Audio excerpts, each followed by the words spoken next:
Human evolution.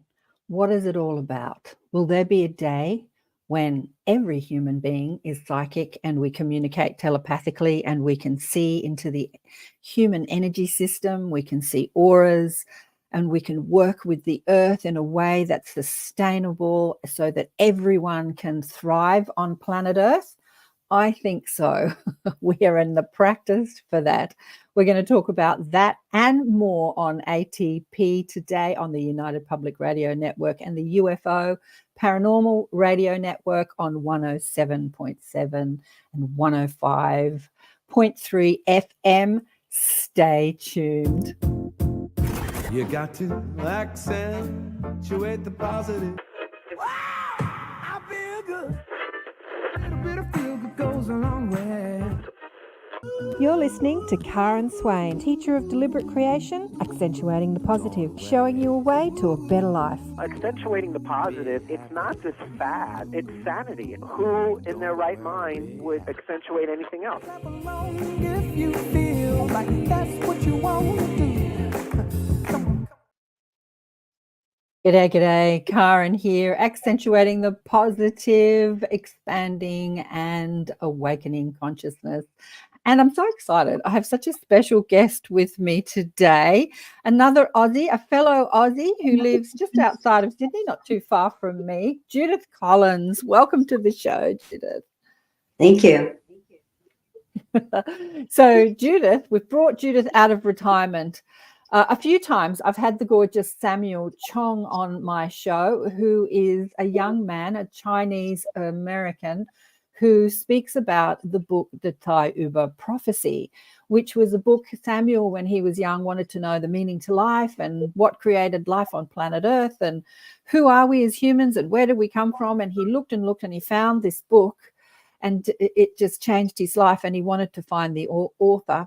Long story short, he found the author living in Vietnam at the time, but he was a French-Australian author who was abducted by these highly evolved ET races, an ET race that lived on a planet much more evolved than us, who took him there to show Michel, who was the French-Australian man, their planet, and gave him all this information about life, love, and the universe. And Michel has since transitioned, but Samuel is carrying the mantle for promoting the books. But anyway, in the books, Michelle, who goes to a highly evolved planet, everyone is given the ability to see human auras and to read and be telepathic. And when he comes back to Earth, that ability is taken away from him, which he was upset about. But he looked for people who knew how to do that. And Samuel also looked for people and found Judith all the way in Australia and came out to Australia, didn't he, Judith, to meet you? Yes, He was so yes, taken by you. yes. Yeah. So Samuel introduced Judith to me and said, check this lady out. And she is a real gem. Let me tell you a little bit about Judith Collins. So Judith Collins, now in her 70s, has been seeing auras since she was 3 years old. She witnessed the personal and social changes in the human auras during the 50s to now. It wasn't until she was in her 20s that she learned how to turn off and on her aura vision. But when she was young, consequently, as a child and a teen, what she saw in people, she said, messed her up. She believed everyone was a liar and a cheat because they produced the loudest color combination in their aura. Judith and her husband Paul met when they were 17. Within 10 days of meeting, planned to marry, and shared 52 years of blissful love and companionship, living a sustainable, self-sufficient lifestyle in harmony with nature on a sustainable farm just outside of Sydney until he transitioned on the 4th of September this year. They saw 11 past lives together as a couple, where they ironed out the ripples and reaped the rewards of unconditional love. Judith also works with plant auras to create an organic, edible landscape, and has worked with medics and law enforcement, spending over 40 years lecturing worldwide. She's written several books. How to See and Read the Human Aura is one of them, and Samuel has helped her get this released. It'll be released in Chinese in October this year. Also, Awakening the Miracle of You, The Color of Life, I Want to Be Healed, and Companion Gardening, Working with Mother Nature. And your website is yourhumanaura.com, and you've also got earthkeepers.com.au. Yes. Such a blessing to have you on the show, darling one. Thank you so much for coming. My pleasure. Let's start when you were a kid, like you were seeing stuff that you thought was normal to everybody, but didn't realize other people couldn't see. But what were you experiencing as a child when seeing people's auras? When I saw people's auras, everybody looked the same. Really? And basically the same. They had similar patterns. And as I said to you earlier when we were talking, that most people had lying and cheating within their auras.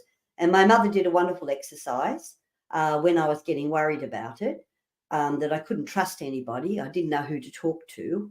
I became very shy and withdrawn.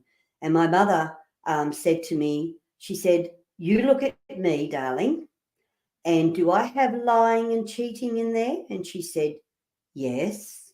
I said, "Yes." And she said, "And do you love me?" "Yes." "Do you trust me?" "Yes." "Do you belong to me?" I said, "Yes." She said, "Now just a minute." She called my father, and she said the same thing to Dad. You know, "Does he have lying and cheating?" "Yes." And then she told me that lying and cheating in a very small way was a method of survival in the world today. So that's how I understood it.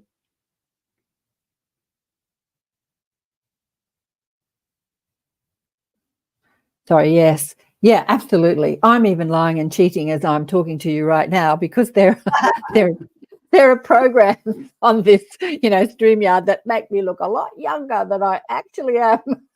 So if you meet me in real life, you'll go, "Oh, that's not what I thought you looked like." So yeah, we all do a bit of that, don't we? Especially Well, with, when my husband was doing the Human Aura blog, he put photographs of me there from the 80s and 90s, and I insisted that he put one that was up to date, so that people don't think that they're going to get this white-headed blonde, and they're going to meet somebody who's a lot older.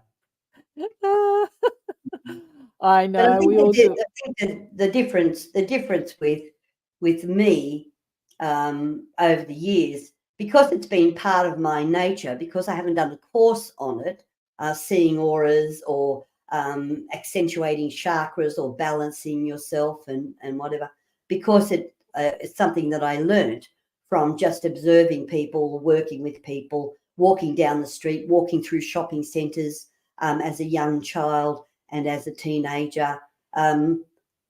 It just developed. I just developed differently. I know working with the police and working with doctors, that's what they say to me. They say that I just talk matter of fact. I don't talk esoteric. And so therefore I'm more easily accepted by those genres. Yes, absolutely. Well, so how did it unfold for you? Your mother said, okay, everyone lies to you. And how did you live your life knowing when people were lying or not lying with you, when you were witnessing their energy body? Oh, because if somebody is lying to you directly, it lights up like a neon sign. There's a little sort of a flash that goes with it. And if you really, really, really want to know what people are doing and how they are, see, most people, when they look at auras, they do a course in auras, they're taught about all the colours around the head and the shoulders. And those colours don't really add up to much unless they move down the body. So basically, you can meditate in the morning and you can be clear and focused.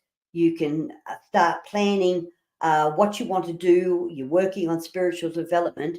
Then you walk out the door and somebody insults you. Well, all the colours around your head change. And if you hang on to that insult, that moves down your body.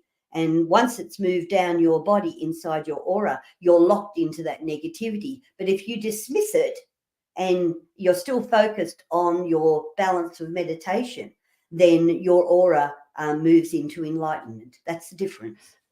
Okay, so as you think and Yep. believe, it shows up as different colors and energy flow within the human energy system or the human aura, and you can see that. Judith, how do you see it? Do you see it with your outside eyes, or are you seeing it with your third eye? Both. Uh-huh. Both. When I do radio, I've done radio, and people call in and I'll read their auras over the radio. But most of the times I do that, I'm picking up health issues in their life. So it goes deeper. The third eye goes deeper. But the visual is just, in your face. Yeah. So if you're not seeing somebody visually, you're seeing it in your third eye, like you've got a picture of them in your third eye, and you can see what's going on in their aura. Yeah. And so when you see them with your outside eyes, if you're looking at someone physically, if you're physically in front of them, are you seeing it like I'm looking at your hands. And what happens with my hands? No, see, the colours around your hands indicate how you conduct your life. So Really? they go across your belief system, and that just doesn't mean your spiritual beliefs. That means your beliefs in your family unit, your beliefs with diet, your overall beliefs.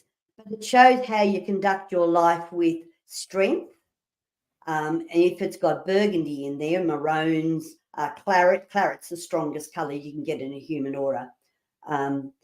The colours around the hands usually show how you're living your life, what your sleep patterns are, what kind of work you do, if you want to change your job.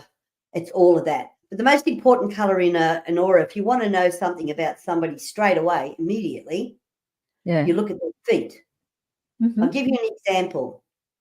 I had a lady come to me and she was very, very, to look at her from her elbows to the top of her head, very, very enlightened. And I said to her, where have you been? In India for 2 years, contemplating your navel. And she laughed. She said, yes, I have. So I looked down at her feet. And I said, but you're not getting very far, are you? I said, you're taking 1 step forward and 3 steps backwards. She said, that's right. And I said, that's because of that. And I pointed to it and did the colour for her. And she said, what is it? And I said, well, it's old. It's about 20 years old. I said, it's a relationship. It looks to be more male. And she said, that's my father. I haven't spoken to my father for 20 years. And I said, well, you're not going to go to the stars unless you deal with the relationships here on this earth. And so she came back to see me 2 years later. The patterns around her feet had moved. She brought her old aura drawing and the patterns around her feet had moved. She had found her father. She dragged her brothers along just in case they were part of the issue. And she dragged her brothers along and made them face the father. And they built up a rapport and a relationship with him. So she was able to fly. Oh, darling one, that is the work, isn't it? Doesn't matter how long you meditate or how many yoga classes you do or how you channel the ascended masters. If you still got crap with your family, you're not going anywhere, right? Like you said, your feet stuck in the mud. That's right. That's amazing. Until you realise that it's not mud, it's relationships. In the astral layer of the aura, just tucked on the edge of the astral layer of the aura, there's a pattern like a scarf, a weaving scarf. And the pattern in that, it took me until I was nearly 30 to understand what it was. But I realised it's a barcode, just like when you go shopping and you scan your groceries, right? It's a barcode. That barcode is written onto everybody's aura of who they are, what they're going to do, what they're going to experience, and so on. And so that barcode, you can't change it. You can't say, oh, I'm going to meditate. I'm going to breathe deeply. I'm going to visualize. You can't change it. It's part of the incarnation process that comes with you. Ooh, so it's a part of your soul plan. It's the barcode. I've never heard it said like that. That's fantastic. Yeah. So you come There's in a with this barcode. mission. It's about a meter long. Uh-huh. Yeah. And Or it's 3 it's foot. sort of Hmm. 3 or 4 feet. It's sort of the mission that you've chosen to have, to experience, to deal with while you're here on Earth, incarnated Yes, into physical form. It's set in a what you call the barcode, and you can read that, like your soul plan. Is that something that you can read? And I want to Yes, say yes, hi. yes, she can. You can read that. But inside that, there's a code. And it took me about 3 years to break down the code. I had to have 6 people that I studied of all different age groups to try and get into this code, because I could see it, but I couldn't read it properly.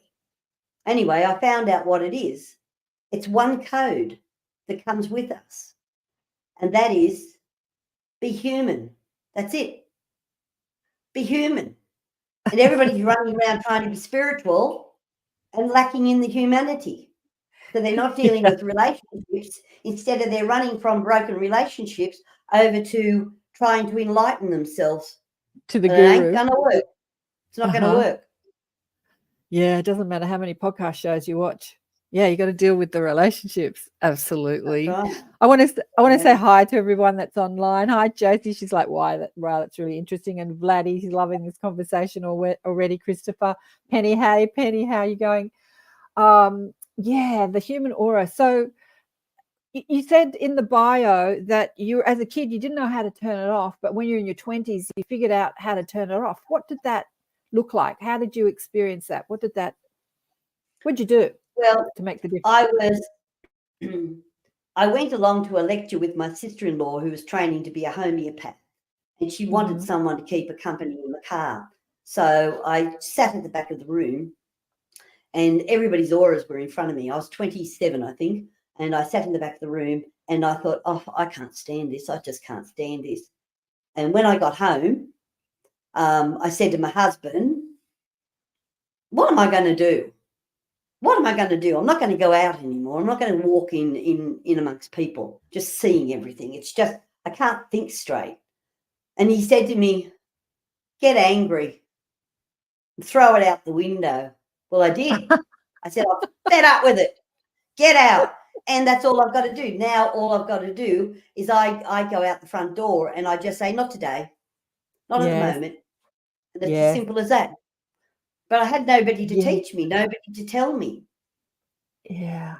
Yeah. I grew up in a little country town where there was nobody, doing anything like this.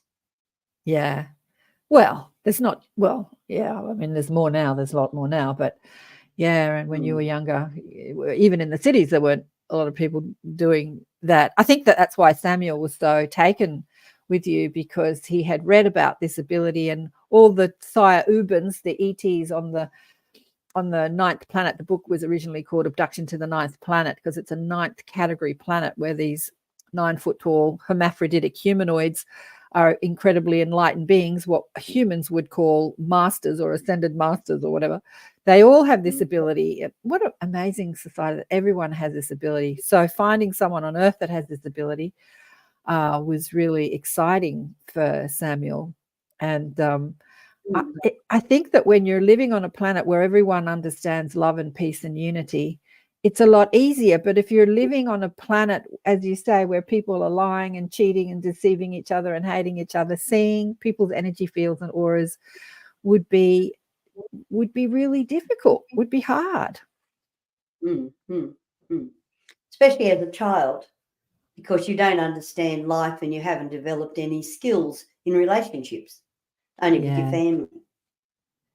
And my mother didn't know they were auras. My mother didn't know what they were called. And she just said to me, we don't talk about it outside the house. Anything you see, we talk about it when we get home, because she knew it was different.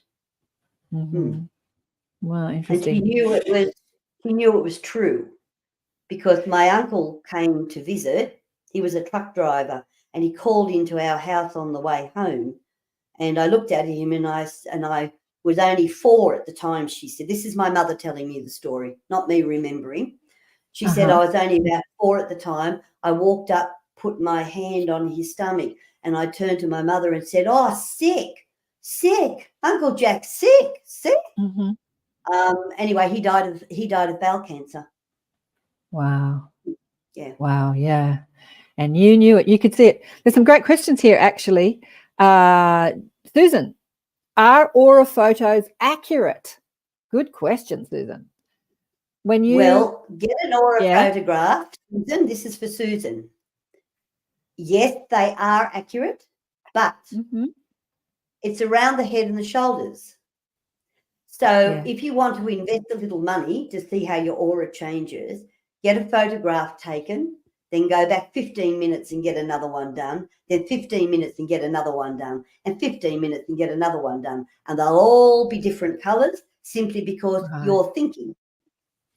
Yes. Yeah, I agree with yes. I've always thought that.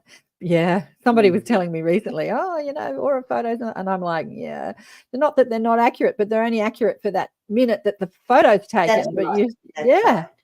However, the colours that show down this part, right, that's your thinking starting to move down. Right. And so if I was to look at a photograph and read it, then I would be looking across the shoulder, right across the length of the shoulders, because that tells me that whatever you've experienced, whatever you have, your new beliefs, they're starting to move down into the aura, which means you're starting to adopt them. Or embody them. Yes, embody them, but also if it's a belief, you're adopting. You're adopting your belief. Yeah. Yes. Fascinating. It's so strange. Judith and I were on camera like half an hour before we went live. And as soon as we've gone live, you've been completely blurry the whole time. But I know that it doesn't matter for people listening on radio. Thank you, or everyone that's listening on radio. But she's been blurry the whole time. I think that's your energy field interrupting with the tech. And Josie says here, how can we open to seeing auras? Can anyone see them? Thanks, Josie. The answer to that, yes, anybody. I've taught thousands of people worldwide how to see auras. The question is, ask yourself, why do you want to see auras? Yeah. And if you have a sincere reason for seeing auras, then a part of the astral aura will facilitate the energy for you to open up and see the colors within the aura. But if you're like some people have said to me, could you please read my aura, please? I want to know if my husband is cheating on me. Well, you'll never read an aura. Or if you want to read an aura saying, I know my teenage son is up to something, I want to read his aura so I find out what he's up to, you'll never read an aura, because auras don't have negativity in the auric vision. Josie says here, that's funny. I've got enough going on. I don't think it's my gig. Good on you. Yeah, look, I don't see auras because I have ability, but I don't see auras like Judith. I don't. And I've had people teach me, but I can do, like when people classically teach you, they ask you to blur your vision and see the energy field around people, like looking through your outside eyes or your physical eyes. And I can see energy fields around everything, especially around plants. And I can see fairies and I can see orbs and all this stuff with my outside eyes, but I don't see people's auras or their colors. But I can go with my third eye and see what their energy is doing. But I still don't see colors like you do. I see it differently. And I think that we're all perceiving differently. But I can see where there's interruption in the energy field, where the energy is moving smoothly and where it's not moving smoothly. So I see it completely differently to you. Like you see it as color and you interpret the color as meaning, right, Judith? Yes. Well, the colors, it's not a color as a meaning. Colors have a vibration, they have an energy. And all colors interpret those energies. So you put them together. If you put apricot, which is caring communication, but you put it with brown, that means that someone's giving you some common sense advice. But if you put it with pale blue, it means that you're getting channeled energy coming through. So see the difference? So it's the colour combinations together that speak the language. That's why around your hands, you will have anything like 7 to 15 different colours because of things that are going on in your life. And the colour combinations together tell you exactly what's going on in your life. And you can either deal with it, you can release it, or you can say, this is exciting, let's go forward. Yeah. So when did like police and people start contacting you for, you know, for your advice? I mean, I think that's really cool that, you know, law enforcement and what does it say in your bio? And who else was contacting you for medics? Like what the medical profession, they were contacting me.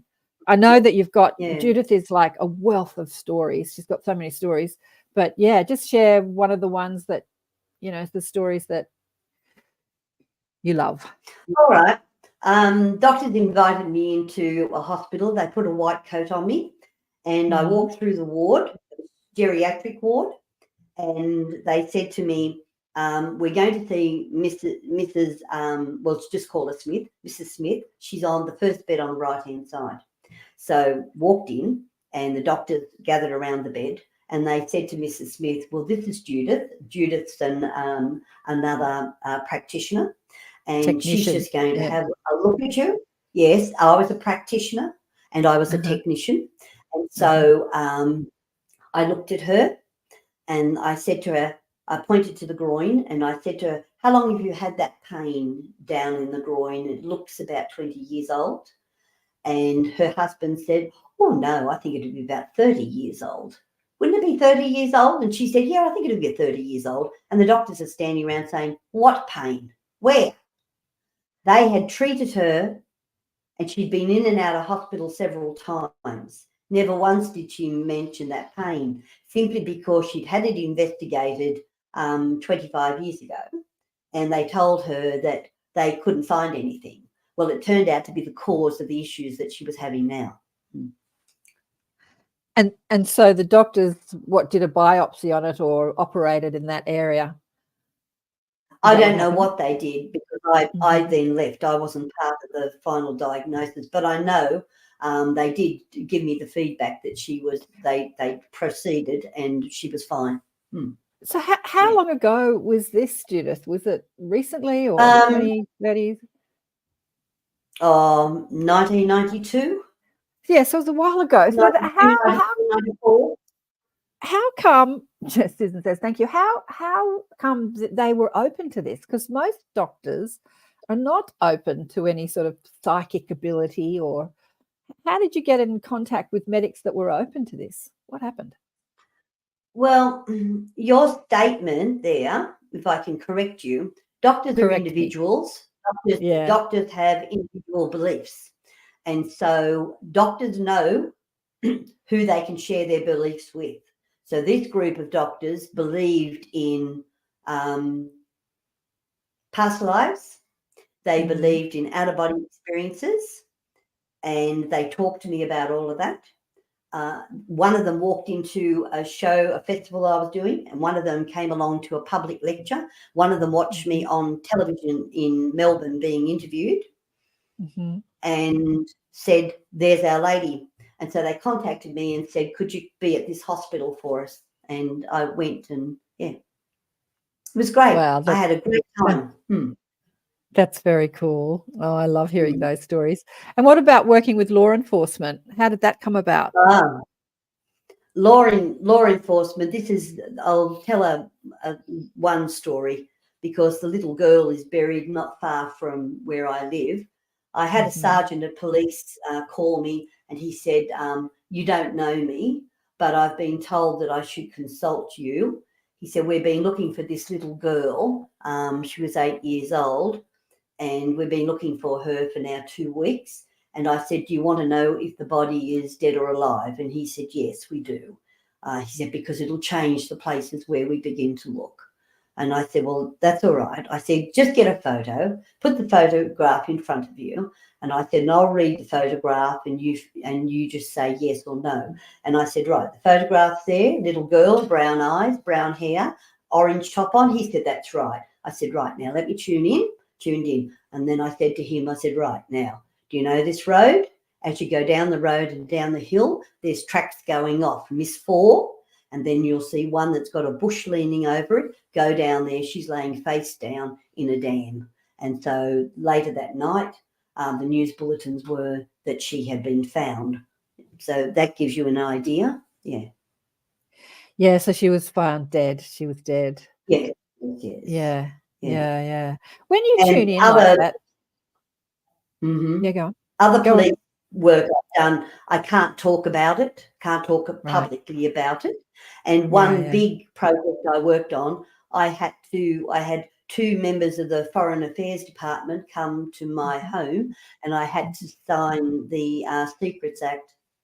Yeah. So, I mean, I've done some big work. You have. You're a gem. You are a true gem. The official Secrets Act. You're on a big project. Yes.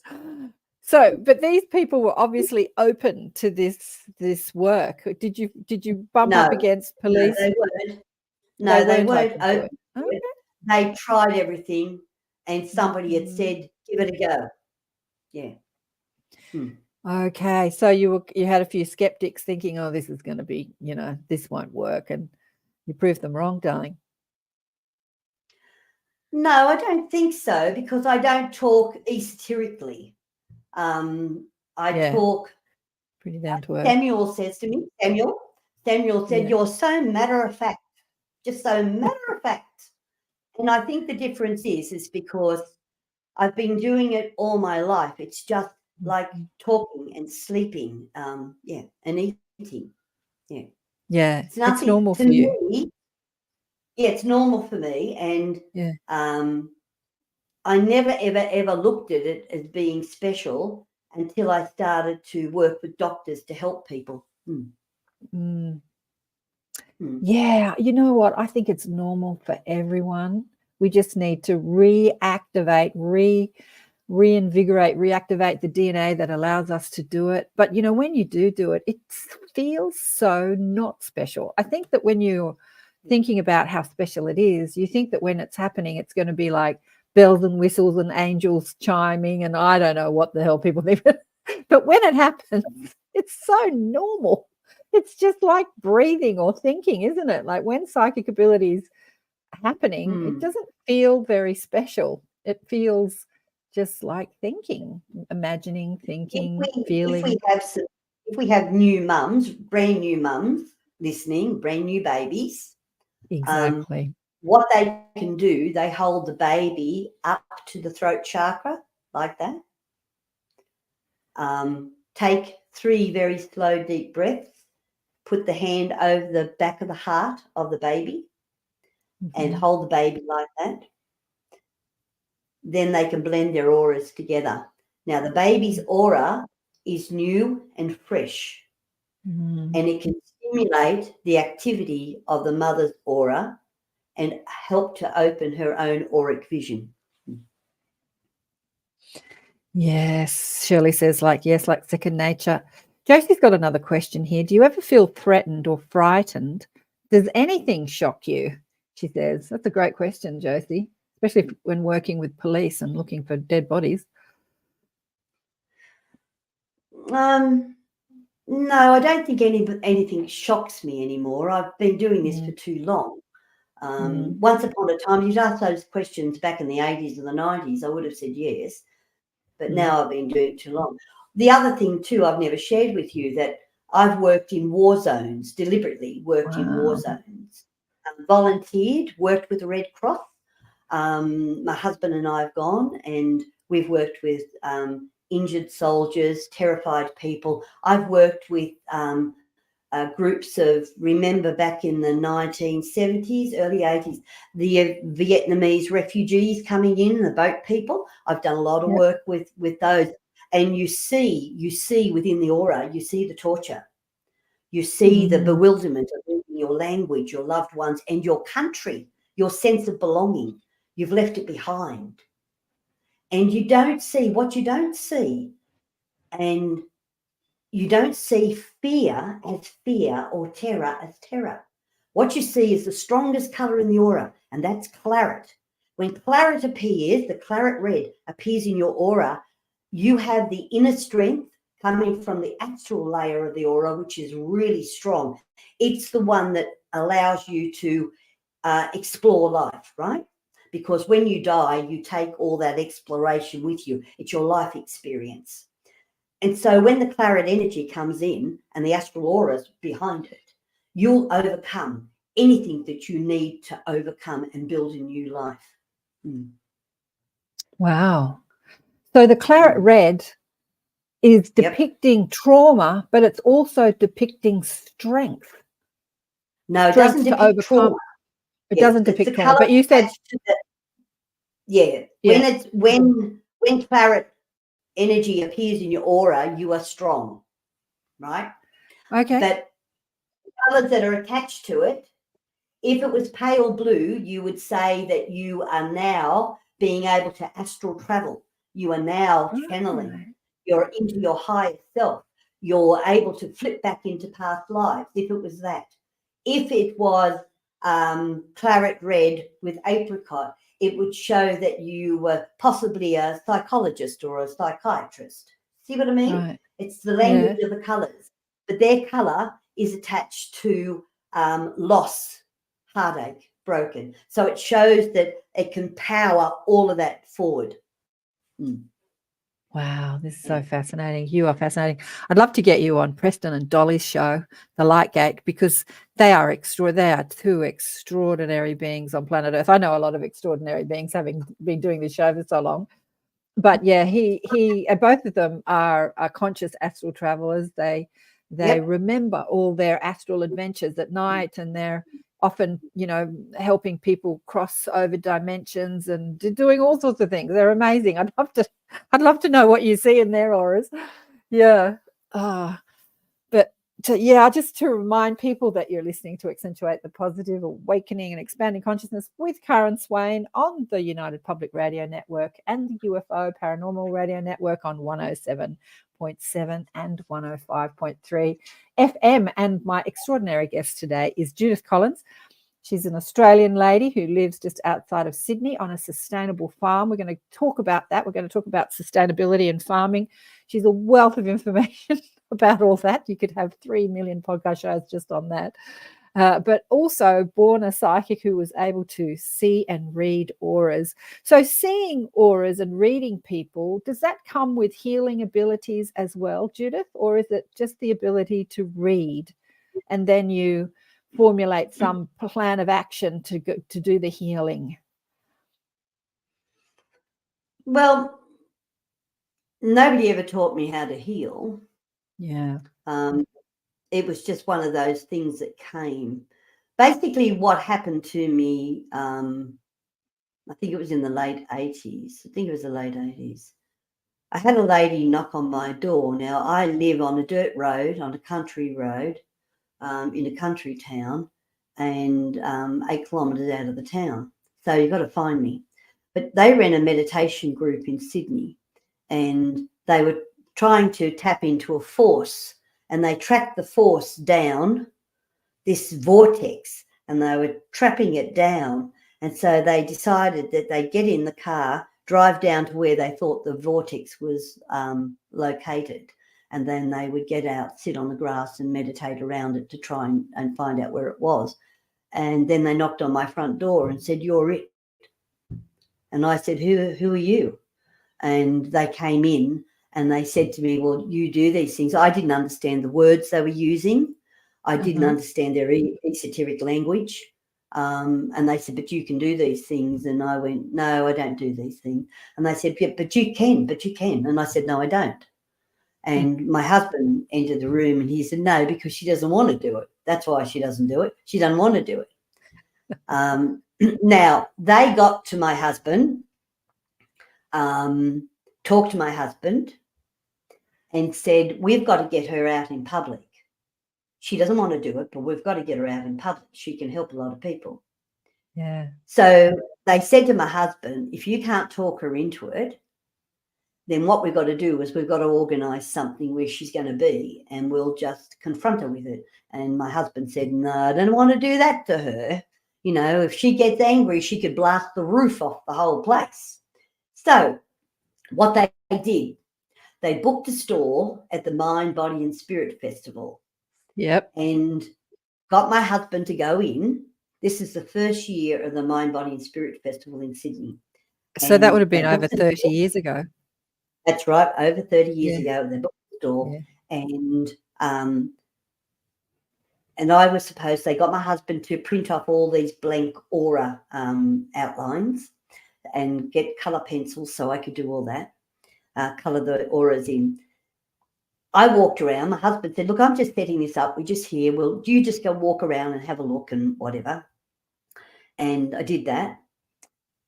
Anyway, as I went down near the front door of the festival, I met a friend who does yoga. And I said, what are you doing? She said, oh, I'm going to a free workshop. And I said, oh, well, Paul's doing something up on the stall. I said, how long's the workshop go for? And she said, 40 minutes, I think. I said, oh, it's all right. I'll come with you. So I went along to the workshop. When I came back, when we came out, she said, oh, where's the stall? And I said, oh, up here somewhere, 4 aisles over.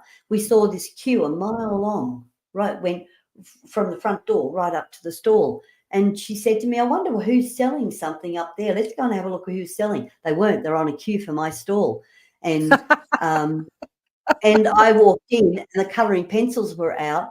And as I walked in, people said, oh, hello, Judith. Hello, Judith. I'm looking forward to do this. And I sat down for the very first time and I turned out auras every 10 minutes.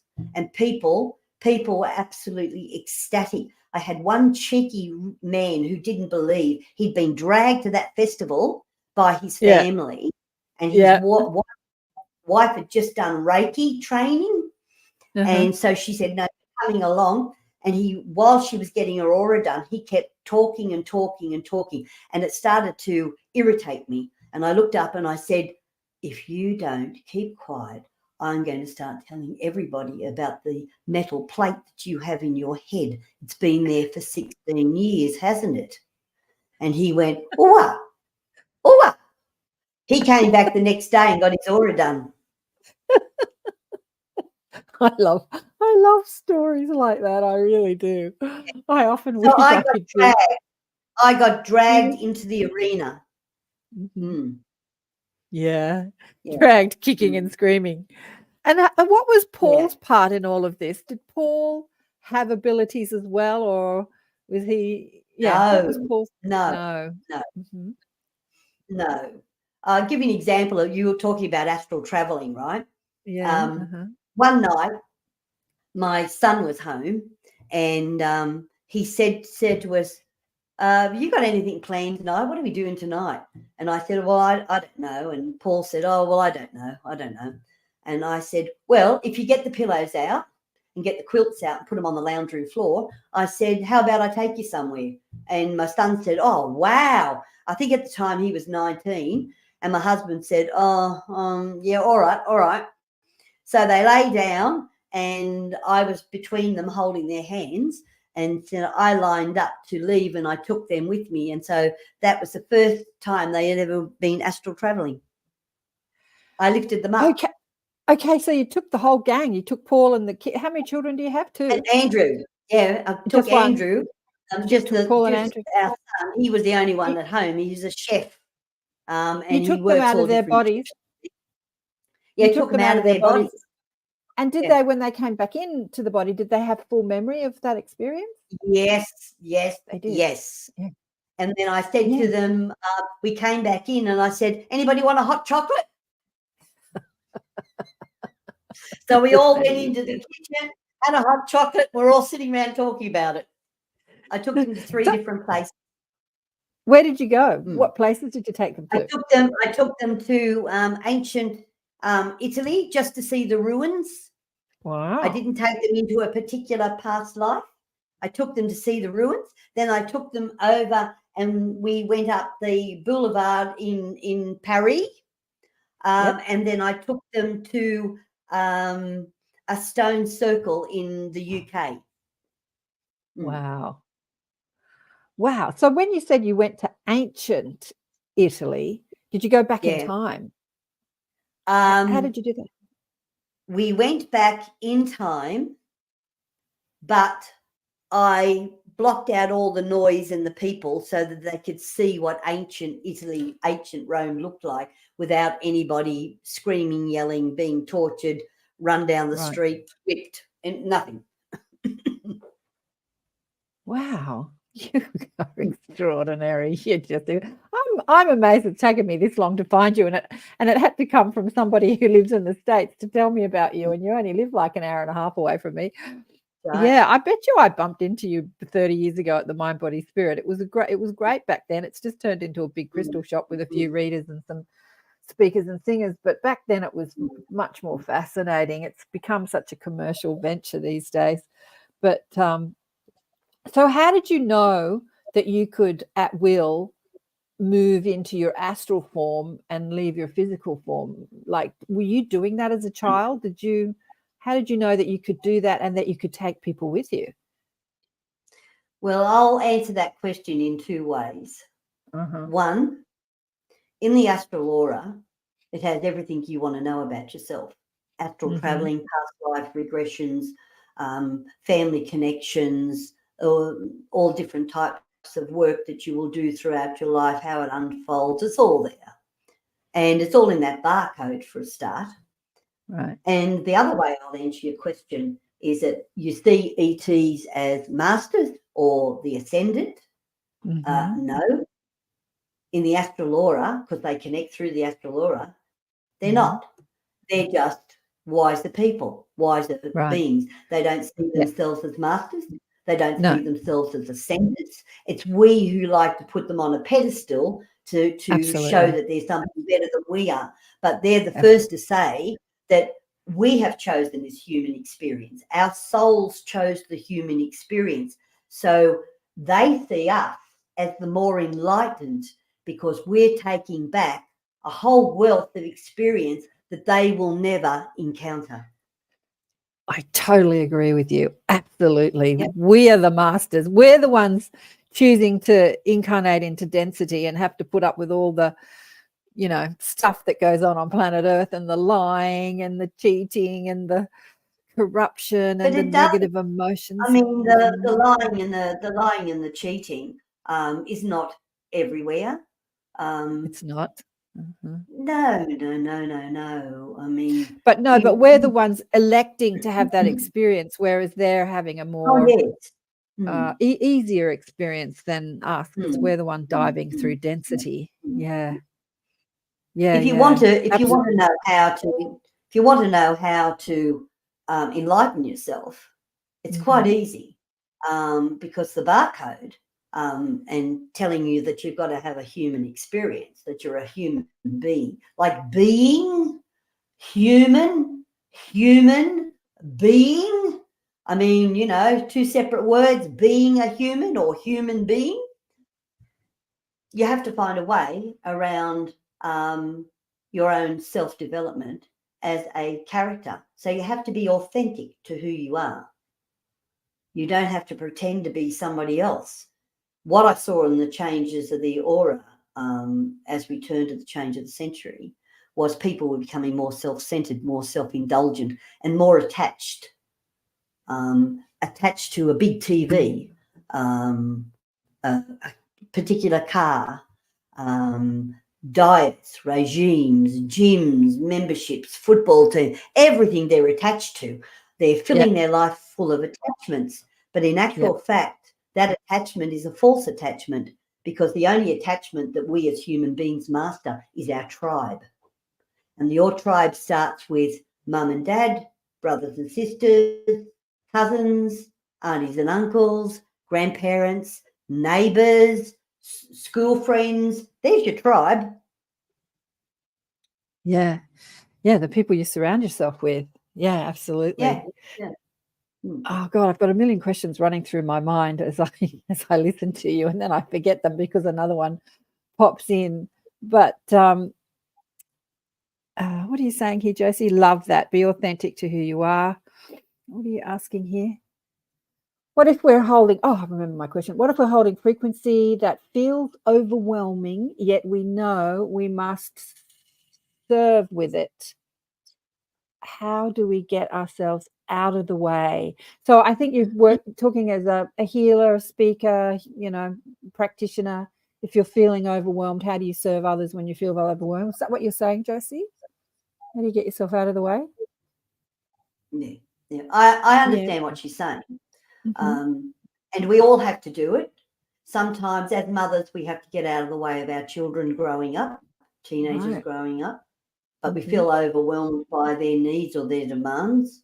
Absolutely. Happens in relationships, husbands and wives, happens with your own parents. You have to get away of an overwhelming situation when you lose a loved one, your own parents, husband, wife, baby dying, and so on. There is a way that you can do it, Josie. It's very easily. You simply just go to sleep one night, get up in the morning, and you say to yourself, not today. This is part of something. If you get a language that your astral aura can understand, it will move everything for you and you can get on with what you want to do. And I use a little trigger. Not today. Not at the moment. Not at the moment. Yeah. Not today. Yeah. Yeah. But I never say go away. Go away is that's resistance. That's resistance. So your language has to be positive. Yes. Because it's the astral aura. When you die, all your life experience is absorbed by your astral aura and taken out of the physical body that decays and goes into the spirit realm. So that when you appear to your children in their adulthood, they look at you and go, they see you, and they in spirit, and they recognize you because your astral aura has got everything that they know about you in it. That they remember about who you were as a human. Yeah. Yes, because it records everything. And the astral aura recording everything. And the astral aura recording everything is part of your next incarnation. Yeah, fascinating. Yeah, the fabulous Wayne Dyer used to say, when you encounter a negative thought, instead of resisting it or saying go away or suffering over it, just say next. Exactly. Next. Like scrolling through Instagram. Well, that's interesting. Next. Interesting. Next. Yeah. But I've got a quick Josie's also got another one here, but what about, because we were talking about you coming to the city. Josie's one of the speakers in the Afterlife Convention, Awaken, next year. And I was asking Judith if maybe she would leave her country paradise and come up to the city. And she said, let me think about that.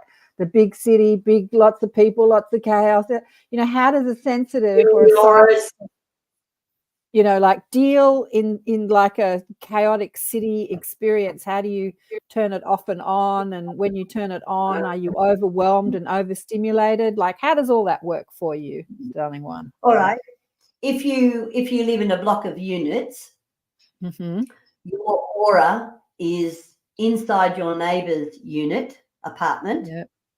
Your aura is across the hallway in your neighbour's apartment, because auras embrace the atmosphere and they go out to make a tribe. They encompass a tribe. So depending on where you live, and the reason I live where I live is because I don't have any neighbours. And if I do have people live in the street, which I do, they are a long way away, that my aura won't touch them and their aura won't touch me. So that way I can stay authentic to who I am, and they can stay authentic. When you live in an apartment, you can't, because you're blended with everybody else. That's where frustrations, anger, impatience, a lack of understanding, all those things begin to happen. The same in all the new housing developments that are all on top of each other and don't have space between the houses anymore. All the auras are going inside all the walls. So you've either got to agree to disagree, or otherwise you're going to be very unhappy living there. So how do you fix that? Mm-hmm. You can walk out into the sunshine. This is a very simple, easy human thing to do. You can walk out into the sunshine, or you can walk out to a new moon, into outside under a new moon, not a full moon, a new moon. And you simply just close your eyes and say, I am within my authentic self. That's it. Simple as that. I am within my authentic self. Now, the sun has energy that can penetrate all layers. The new moon has energy that is healing and can penetrate all layers. So they're the two ones that you can use just out in nature. Beautiful. Say it again. What is it that we say when we go in the sun? I authenticate. No, I am my authenticated self, or I am my authenticated self, or you can vary the words so long as they're positive. You don't have to say exactly what I do. I usually walk out. I mean, this is going to make people laugh, but I usually walk out at 6 o'clock in the morning when the sun is at its freshness, and the kangaroos are all around me. And I stand there on my veranda and I just go, I am my authenticated self. Yeah. And that will balance, that causes a trigger within the astral layer of the aura and the physical layer of the aura to come together. Yeah. Beautiful.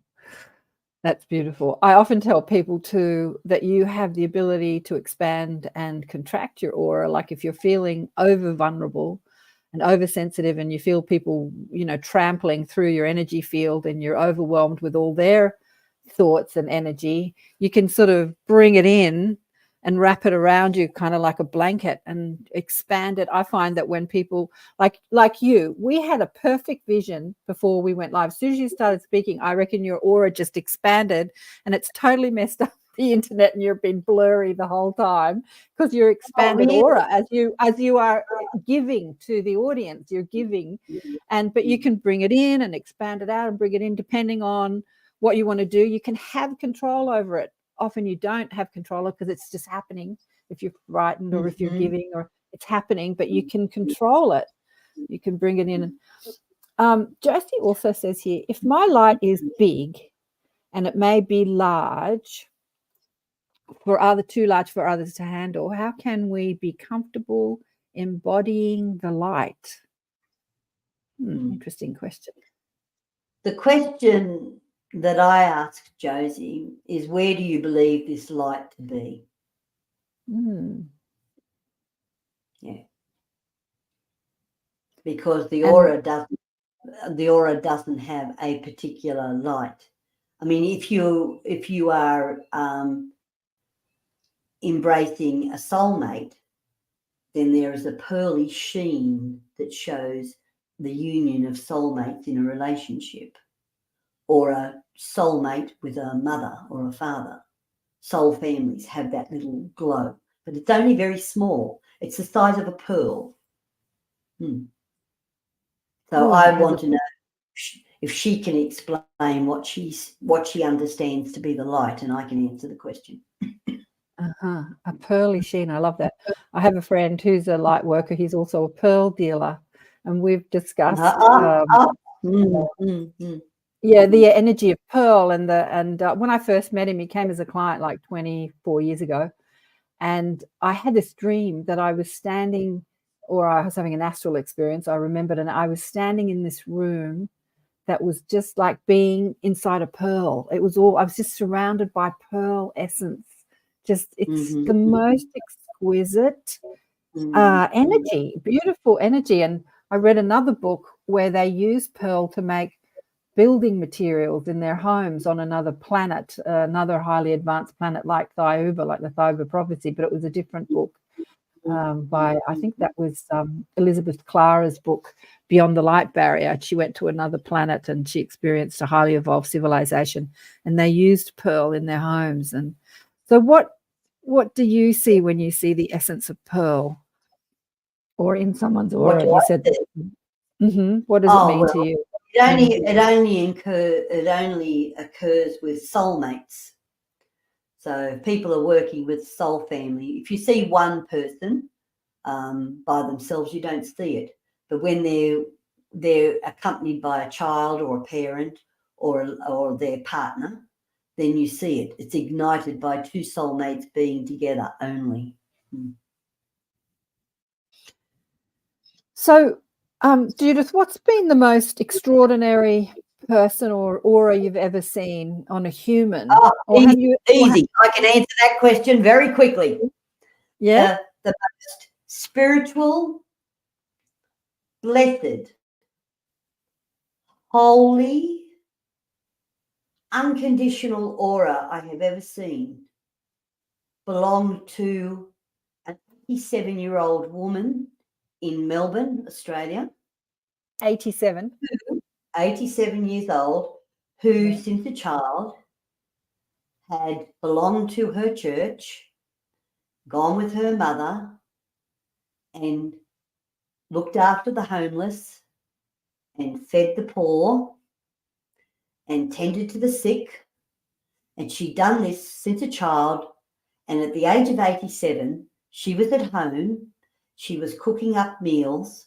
She had a special little trolley made, and she would take her hot meals down the road to all the overhead car tunnels, and she would feed all the homeless youths, the drug addicts, the poor girls that were forced into prostitution.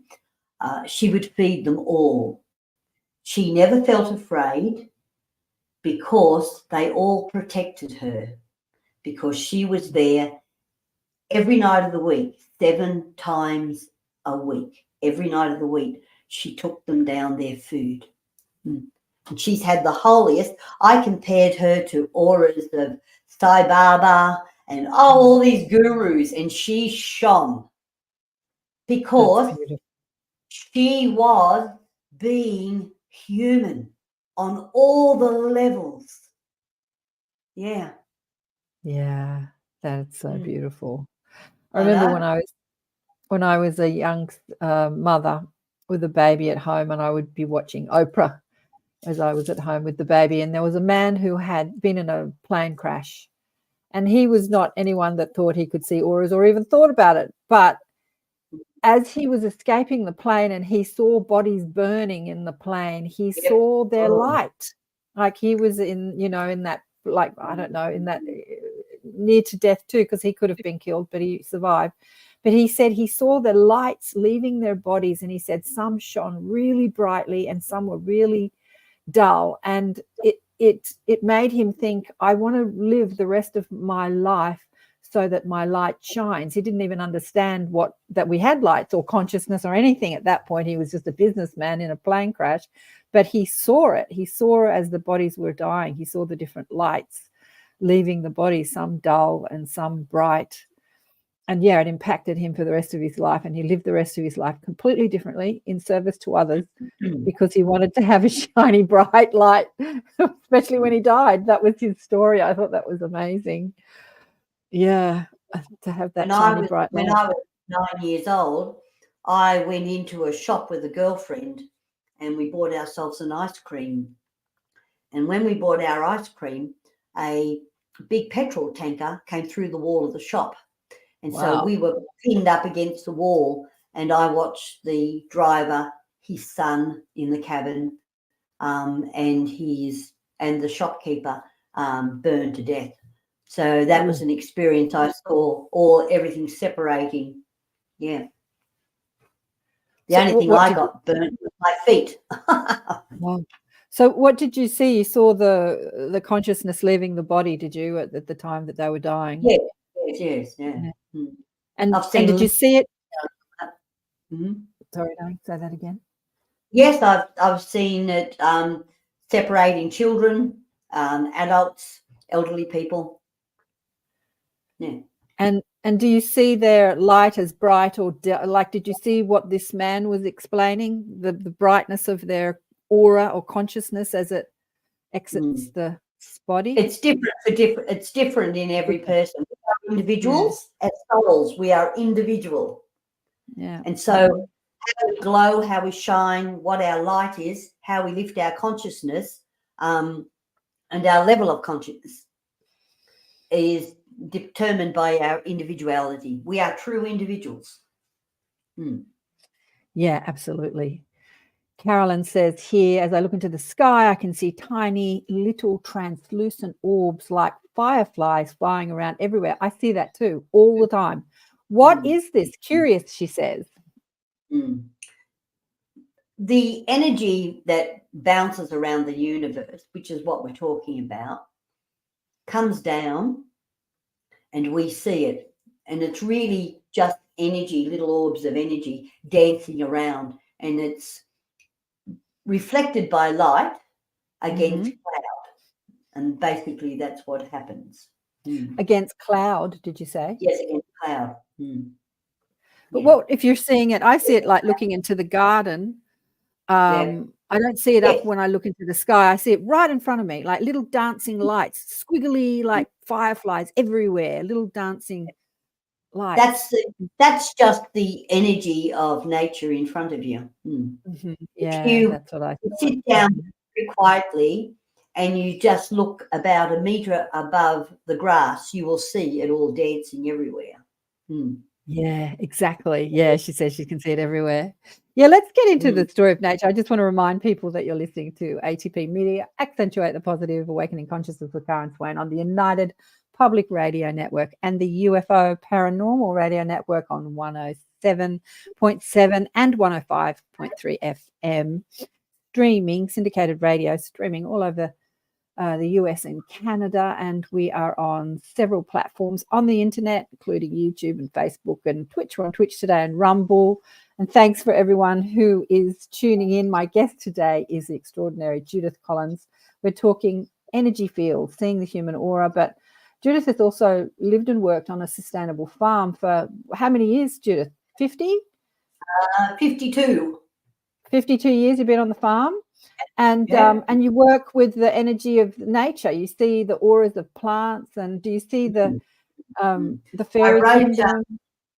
I wrote a book called Companion Gardening, Working with Mother Nature. And people say, oh, the book has not stopped selling for 36 years, I think. 36 years. It's been on sale for 36 years. The publishers call it an institution. People find it fascinating. But when I'm talking to like-minded people, I can tell them it's because I see the auras of plants. That's why it all works so well. But to the readers, they don't hear or see that. Yeah. So do you talk to the fairies in the garden or the elemental kingdom? Yep, I certainly do. What does that look like for you? How does that occur? Basic colours. Delft blue, royal blue, apple green, iridescent green, lemon yellow, burnt orange, ochre, brown, tan, mushroom. Yeah, those kind of colours. So you've had your companion with you for 52 years, which is your husband, Paul, who has just transitioned this September. But he was sick for quite a long time before he transitioned. As a healer, and how many years? 22 years he was sick. How was that for you as someone who is a healer? Like, what was that like, living with someone who was suffering? Well, in all the years we were together, 52 years, I never once read his aura. Never once, never. Not even when he was sick, never. Why was that? Because it's an invasion of privacy. I don't read people's auras because it's an invasion of privacy. Did he never ask you to read his aura? No, never. He's grabbed my hand and said, "Put it on this, please." They gave him 22 years ago. They gave him 5 weeks to live, and he lived for Right. 22 years. Yeah. Okay. What was he After that, diagnosed with? They didn't know. They didn't know what was wrong with him. Oh. Yeah. So there you go. Yeah. And have There you are been things hanging that out with him? doctors don't know. Pardon, Dave? They Say that didn't. again? The doctors didn't know, so they don't know everything. Really? I would never have known. So have you been hanging out on the astral planes with Paul? No, not yet. Too soon. Not too soon? Why is it too Too soon? Is soon. it too soon for you or too soon for him? No, too soon for him. He's got to go through a whole lot of reflecting. What I did, I had his body brought home from the hospital and put in his favourite room in the house, the library, and put him in there. Laid him on a cooling plate for 4 days so that I could work on his astral aura. That meant going astral traveling to connect that, so I could take away any fear of leaving me behind, any anxiety of leaving the planet, things undone. So I removed all of that to give him plain sailing. To give him plain sailing. And That's how much I love him. Did you go into grief, or because of your understanding of who we are as energy and not the physical body, are you just completely in alignment with what has happened? Family around me are totally amazed because I haven't gone into screaming heebie-jeebie grief. Right. On a day-to-day basis, I miss his company because we were communicators. We talked about everything. I miss that. But I know where he is. Yeah. I know that his whole funeral process was all environmentally friendly.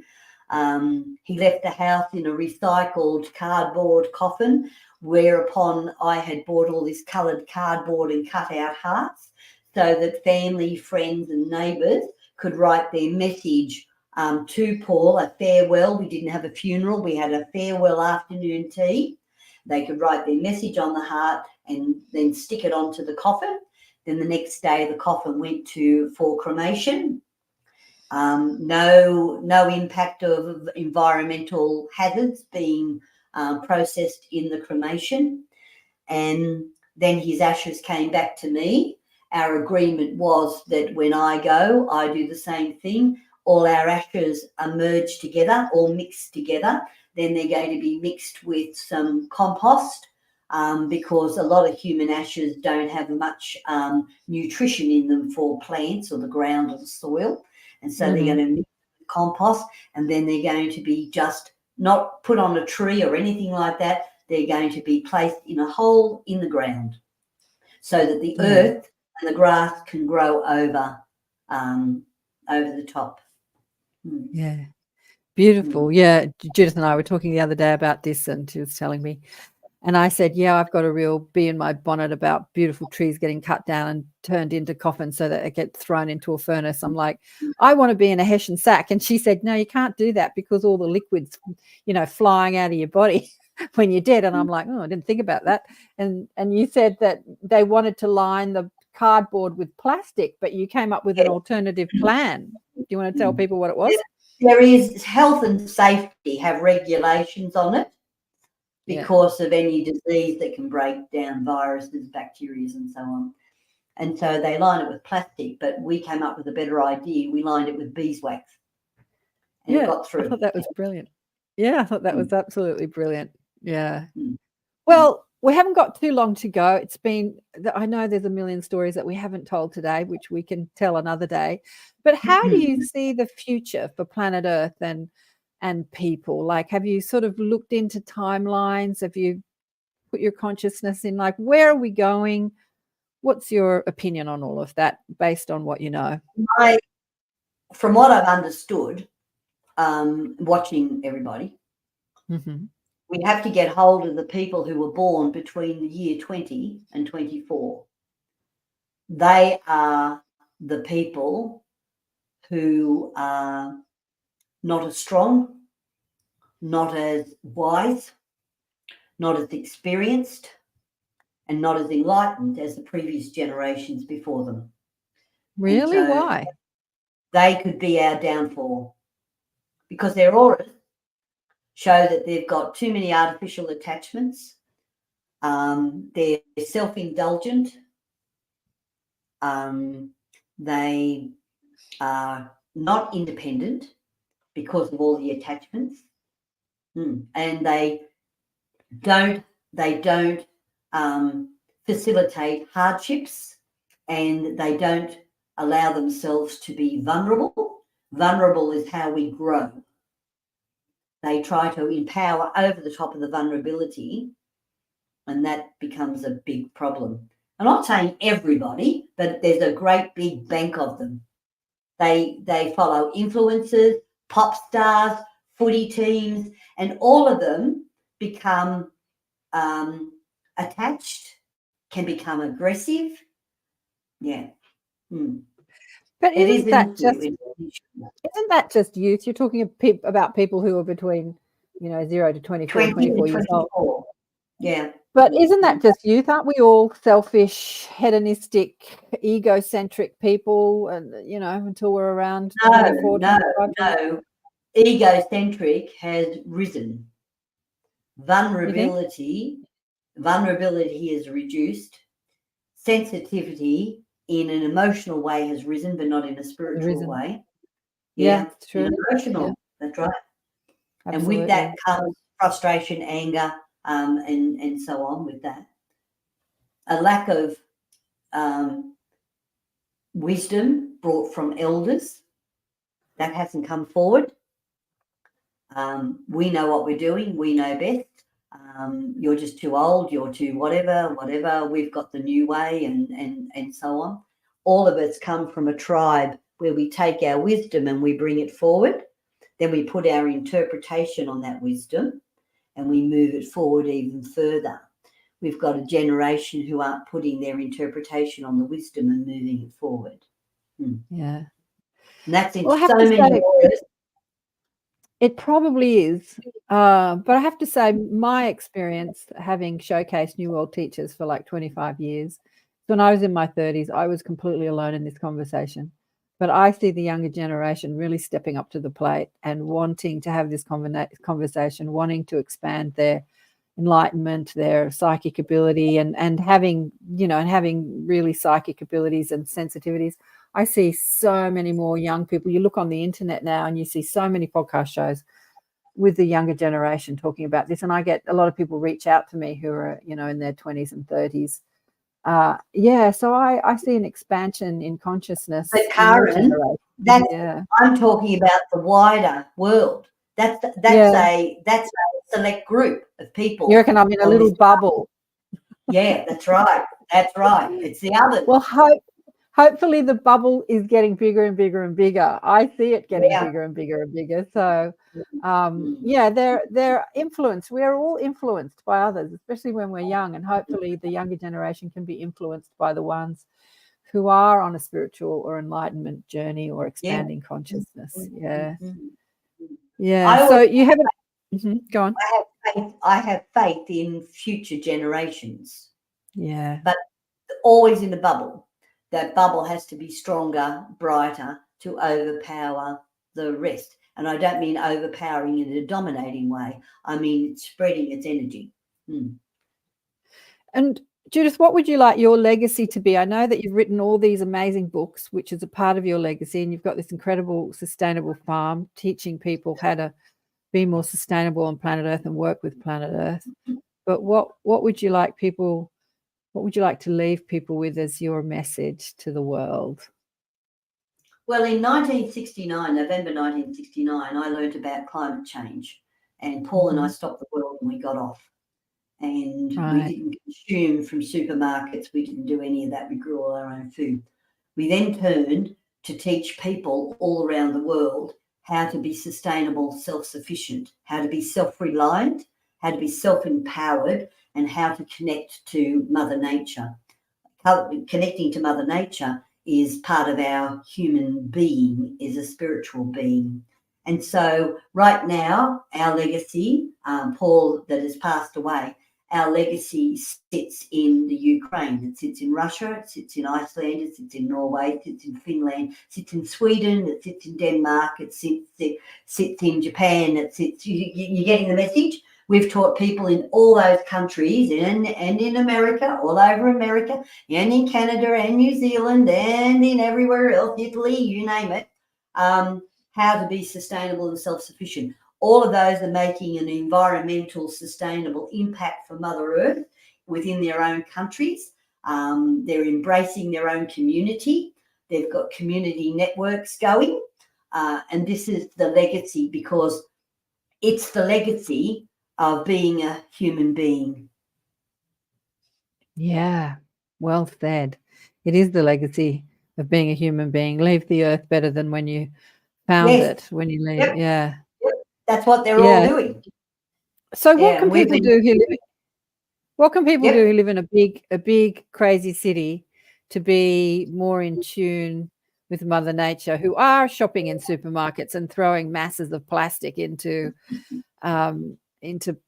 rubbish and stuff like that? What do you suggest people do? Well, we're people who like convenience. Human beings always like convenience. We like the easy way out. That's how we've come to this point in our life, getting everything easier and easier and easier. When people are buying food, purchasing food, look at and try as much as often, make sure that 65% of what you eat is homemade. That reduces all the plastics. And the rest is whatever fast food or whatever you need or to buy in the supermarket and so on. So home food will give you all the enzymes that you need to feed the pancreas and go right through the entire body to keep yourself well. I can go out and I can just get some broccoli and 10 minutes later just give it a light steam and eat it. So therefore I maximise all the nutrition in it. Now, as far as apartments go, if you've got a balcony, you can get all the energy that you need for your physical body, which is being human. You can get it from a pot of basil. You can get it from a pot of parsley or a pot of thyme. They can give you all the energy, even if you're having to buy your food from a supermarket. You need to have live enzymes that are freshly picked into your smoothie every day, or into your meal, or into your salad. It has to be a live enzyme to feed your body. Beautiful. Yeah, there was a period of time where I was juicing for about 30 to 60 days. And so just fruit and vegetable. And yeah, there was no plastic, nothing from the sea. It was amazing. I haven't been able to recreate that, I have to say. But it was amazing to do that, to just eat vegetables, go to the organic market and just either eat them, raw or cook them or juice them. Yeah, it was amazing. And there's just no rubbish, or there's only compostable food waste that you can put in the compost. Well, before we finish up, can I just explain the human aura to our listeners? Yes, please. Absolutely. Right. Well, the colours around your head up to your ears is all your thinking capacity, what happens to you, the conversations you have with people. If it's learning and if it's fruitful to you, those colours move down into your shoulders. That shows that you are carrying them forward. If they're still of value to you, or they're of a negative issue that you've adopted and you've taken on board, they will travel down to your arms, and that begins to show how you are living your life. You're conducting your life in the way of what you have learned or what's happened to you. The colours in your hands will then show what you believe in, the type of work you do, your self-understanding, your relationships, and so on. The colours under your arms, under your armpits. They're very important because that's all your life coming together and forming a whole array of colours, something like about 6 or 8 colours that cause you to journey that reality. So they're forming a reality for you. The colours that move down in your hips are locked in to that reality. So if you've been meditating, you've been doing any spiritual work, they will show that that's the new reality that's opening for you.